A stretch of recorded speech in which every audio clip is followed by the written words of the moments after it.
morning. My name's Ross Hamill. I'm the Community Benefit Manager with McTaggart Construction. I'm joined by James Murray. On my right-hand side, he's a third-year joiner apprenticeship. I'm also joined by Andrew Wallace, who is a third-year graduate apprenticeship, and they'll get the opportunity to come in and tell you about their kind of apprentice journey just in a wee bit. So McTaggart Construction is a social housing contractor working across West Central Scotland. We have got lots of different parts of the McTaggart family, including plumbing and electrical, joinery, scaffolding, civil engineering, as well as the kind of aspects that support the overall construction. Our sites currently support at any one time up to 100 of different apprenticeships.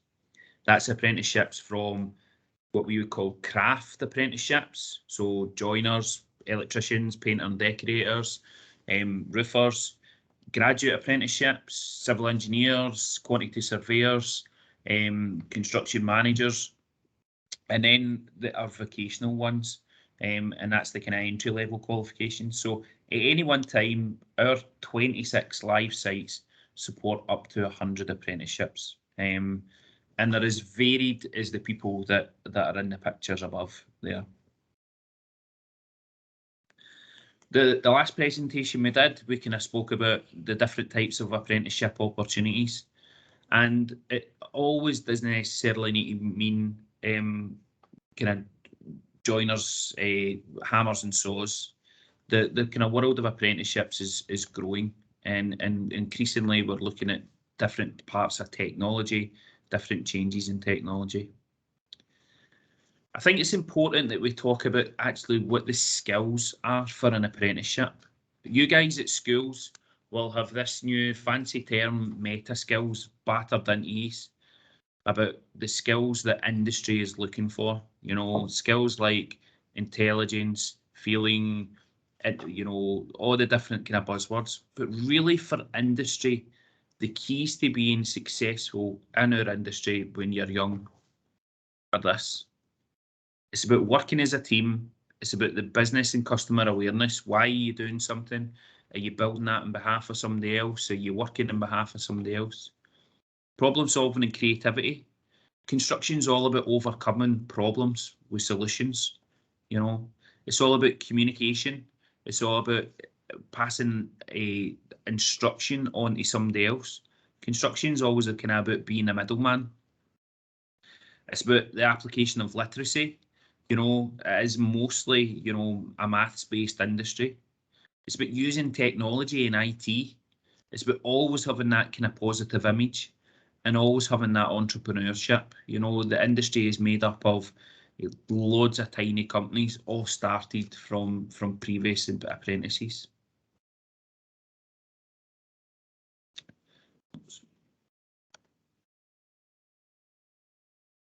That's all right. Okay. The biggest thing for the success in the construction industry is about the kind of ABCs. Having the right attitude, showing the right behaviours. That's a keenness and willingness to learn. Showing that commitment. That's, you know, punctuality, good attendance, and the willingness to communicate. Speaking up, having a voice, and kind of working away. As I mentioned in the last presentation, the construction industry is the one industry that you can go from the very lowest entry level position to be the manager of a kind of multi-million-pound construction company. The industry offers a variety of different long and short-term apprenticeship and training courses. So there's always that opportunity to build skills and knowledge. The way that McTaggart's approaches apprenticeships is a bit different to other contractors. It's very unlikely that McTaggart's advertises for any apprenticeships. Our approach to support 90% of the apprenticeships on our site is working with different types of employability programme, schools, providing work experience, college programmes, university programmes, and we select candidates from that as a progression from usually site-based work experience. And that allows us to kind of pick people that we know have got the right attitude, the right work ethic, and are the kind of right fit for the company. And that's important because I think work experience is perhaps the biggest asset that you can have if you're looking at apprenticeship. An apprenticeship is, industry work experience combined with on the job or a training. So therefore, the more work experience, the more industry knowledge you have, the more valuable and the more likely you are to succeed. So it's a huge component for success if you're looking at an apprenticeship. I'm going to talk about the types of apprenticeships that we've supported in the past. You guys might be considering foundation apprenticeships. McTaggart's in 2020-21, we supported 90 foundation apprenticeships. And a foundation apprenticeship allows you to combine a study while you're still at school, study and work experience while you're still at school. And we support foundation apprenticeships in civil engineering, engineering systems. And I've kind of put up an average kind of job description of what you would be doing while you're on site with us. So there's a couple of wee examples up there.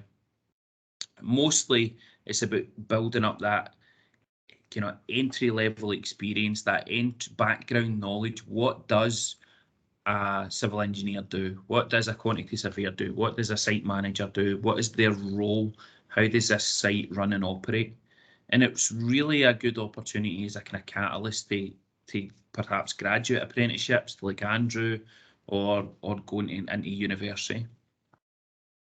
We've supported them for a number of years, and there's more and more increased opportunities to take part in these, so I would encourage you to look at that.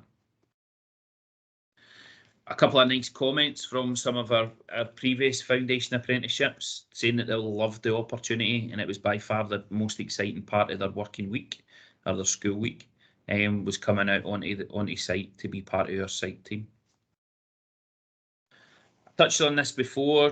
Apprenticeships and the apprenticeship family, we very much support progression.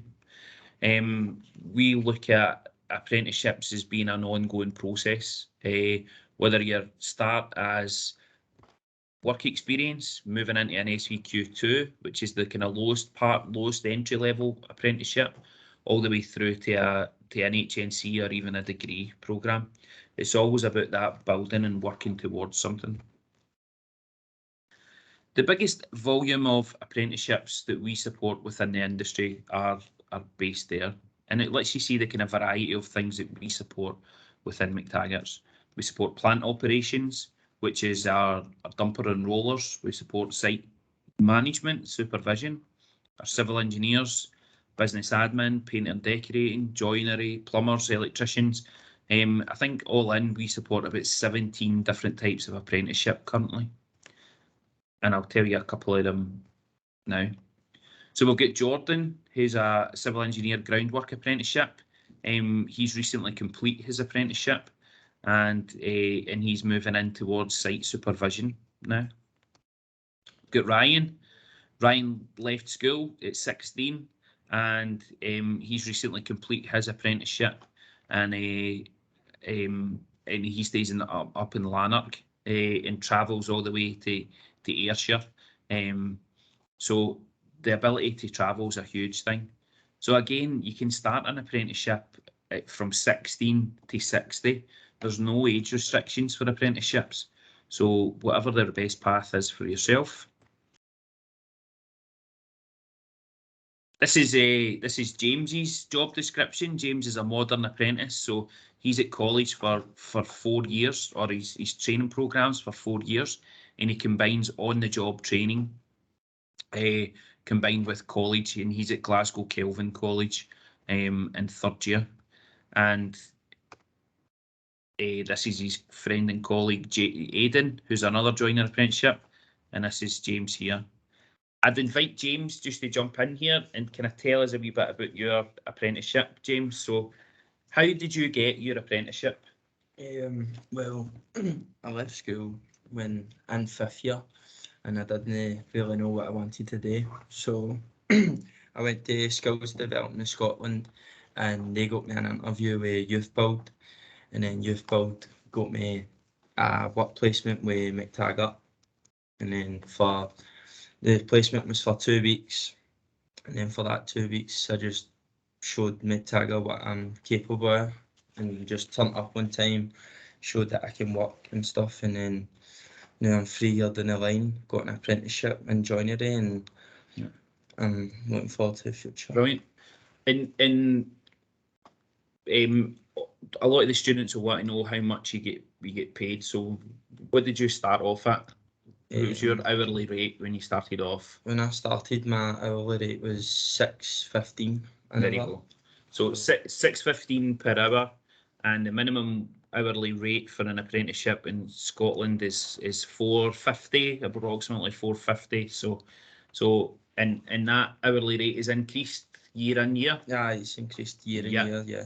And so tell us about your kind of split between your working life. So what is your daily work, and what's your college stuff? What do you do at college? So in college, like, just right now I'm building a set of stairs, like a set of curved stairs. So I've never really done that before, so the experience is good, and just seeing it from start to finish is good, like what you can build.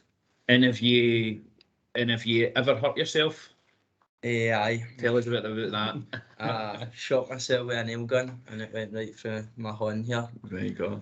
Had to go to hospital and get it pulled out. So it's important to say that construction is probably the most dangerous industry in the world, and the kind of craft and technical apprentices are probably likely to hurt themselves. Probably not to the same extent as shooting yourself with a nail gun, but certainly that. And what's your kind of biggest thing? What are you working towards? What's the future for yourself, James? Just get my papers and see what's out there for me. Yeah. Hopefully, when I'm older, have my own company and have people running about for me, doing my work. Super. Great stuff. Brilliant. Please feel free, if anybody's got any questions for James, just ask them.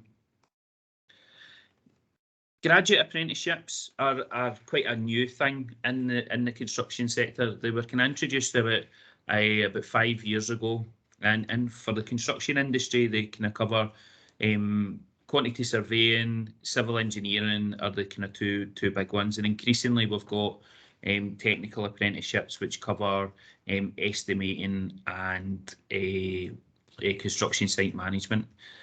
The role it's a 4-year programme. The kind of salary commands are very much about a progression scale, so probably paid a bit more than a kind of modern apprenticeship because of the kind of work involved and the kind of academic involved. Andrew, I don't actually have a photo of you, mate, so can I introduce Andrew Wallace, who is our graduate apprentice quantity surveyor, and tell us a wee bit about your kind of working day. Andrew, what does it involve? So I'm in 3rd year. I'm currently end of my 3rd year at Cali Uni for quantity surveying, and I've been with McTaggart for almost 3 years as well now. So when you start off 1st year, you're very much new to the business, obviously, and you're learning pretty much everything from scratch. You don't. For me anyway, I didn't know anything about construction, so I was working under a senior surveyor. And you're helping me measure and take takeoffs, measurements. You're going out to site visits. I think the 1st year you're quite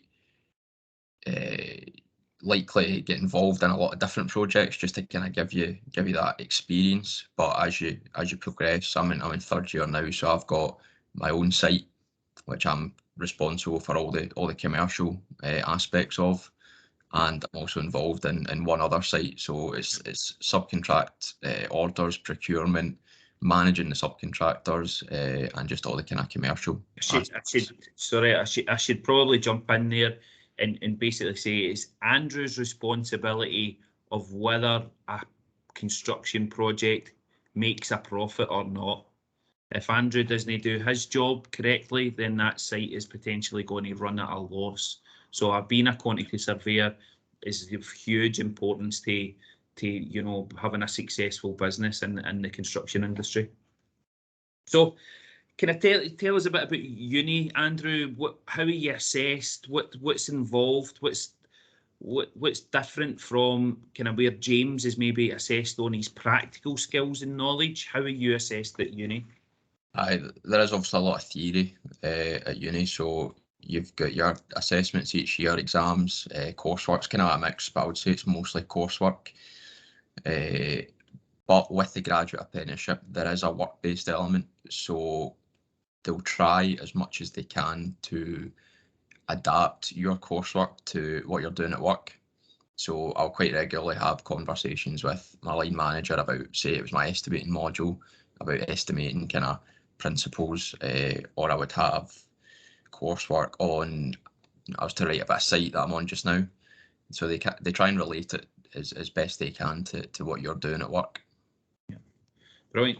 In entry requirements, Andrew, you had to apply, didn't you? So we had to apply for a graduate apprenticeship from the company, and then Andrew actually had to prove that he was going to cope with the pace and with the academic side of the course. So was there any kind of entry requirements for that, Andrew? There was, I believe it was 4 hires, Ross.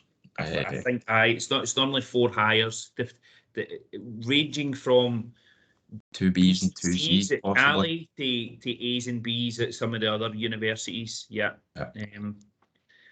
I have to say that if you were to put a pound value in a graduate apprenticeship, you would be sitting at about £140,000 over the 4 years. That's the kind of overall cost.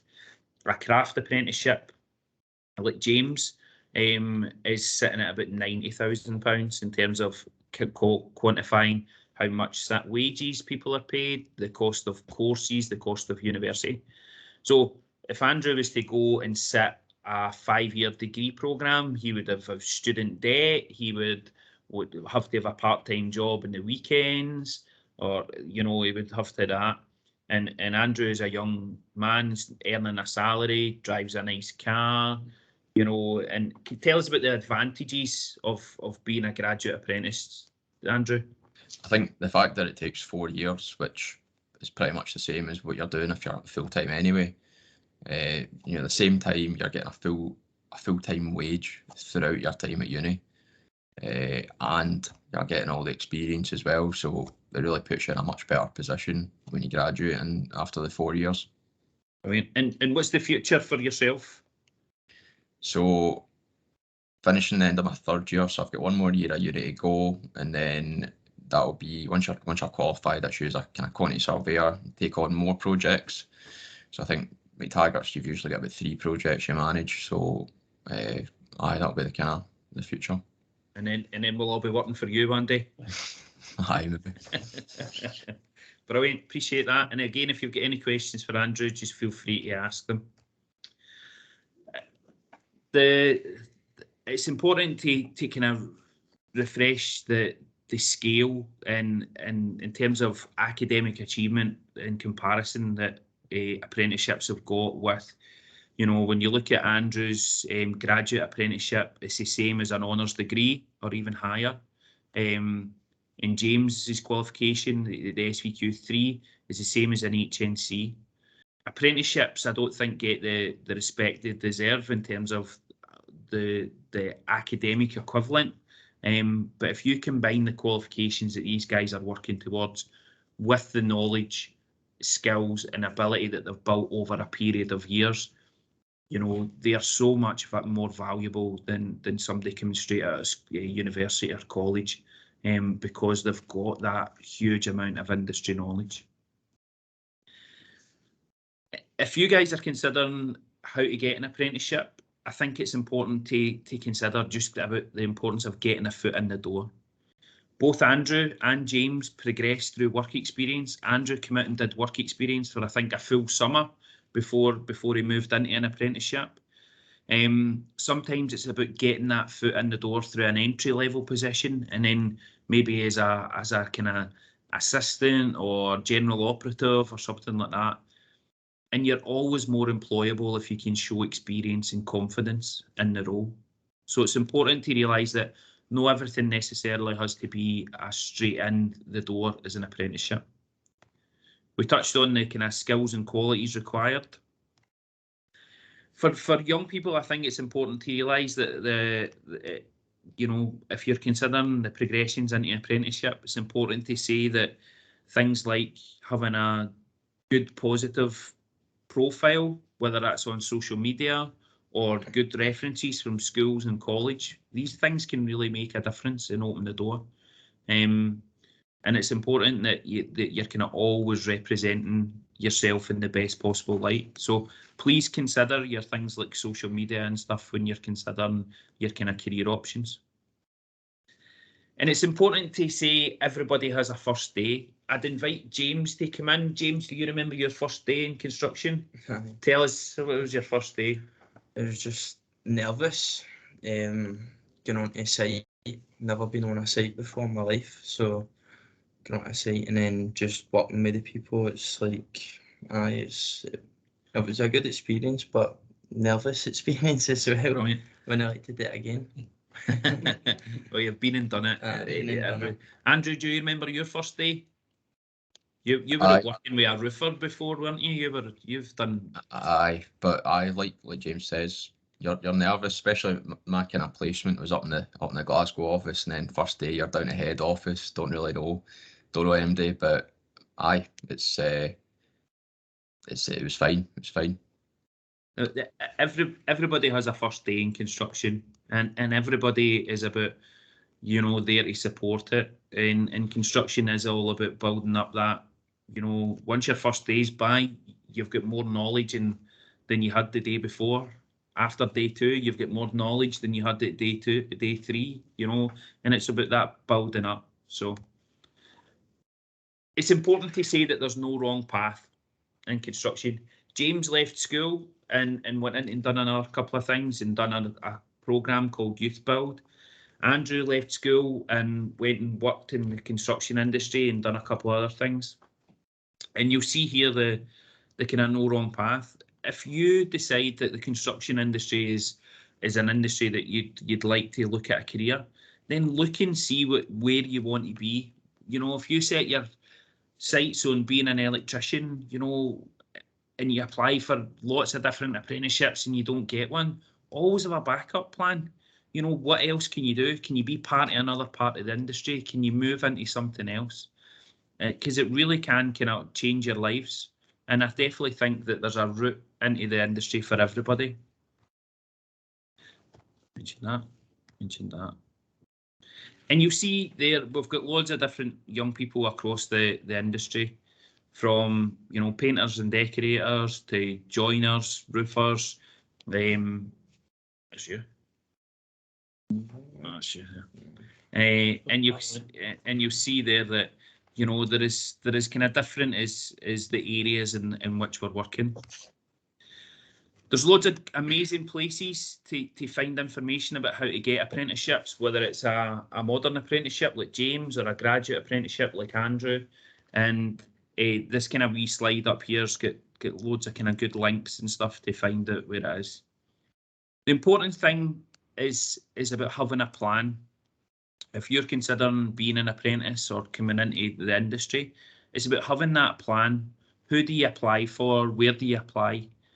90% of the apprenticeships in the UK are not provided by big companies, you know, big companies like McTaggart's. They're small local companies, in particular things like the craft apprenticeships are small local subcontractors. So look and see what opportunities are available to you locally. Look at places like CITB and different kind of industry bodies websites. And then one day you might have the opportunity to progress into being an apprentice like one of the guys there. All right. Does anybody get any questions? Nothing's come through the line chat. Brilliant. So great session, guys. I loved the contribution from both James and Andrew. That's fantastic. Obviously, hopefully everyone's listening in the classes out there. If you'd like to type any chat for the team into the chat bar, then carry on, do so, and we'll obviously pose that question directly to them. Hopefully, they've managed to inspire you to be able to think about construction as a future career.